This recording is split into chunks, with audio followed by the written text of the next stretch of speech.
کاهش قیمت پیاز و نگرانی کشاورزان عنبرآبادی و جنوب کرمان. این کاهش در حالی رقم خورده که برداشت قبل قیمت این محصول به 20,000 تومان هم رسید. 2 روز پیش من آوردم فروختن کیلوی 6 تومن، امروزی دیگه آوردم کردنش 2,000 تومن.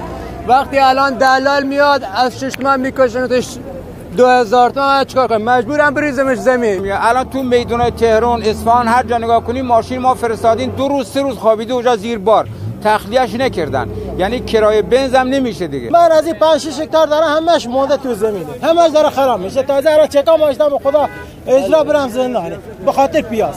کل هزینه کشاورز تو زمین موند، مسئولی نی حمایت کنه. کشاورزان میگویند این کاهش قیمت هزینه‌های کاشت و داشت را جبران نمی‌کند. الان 1 تن پیاز من دارم، بیام اینجا بدم کیلو 2,000 تومان میشه 2 تومن. کارگر اینا برای من پر کرده، فقط من 300 و 500 پول کارگرش دادم. این پیاز حداقل باید تا 20 روز آینده بهش کود و آب داده بشه که برداشت بشه. همونطور که در تصویر مشاهده می‌کنید متاسفانه اکثریت مزارع پیاز در شهرستان عنبرآباد رها شده.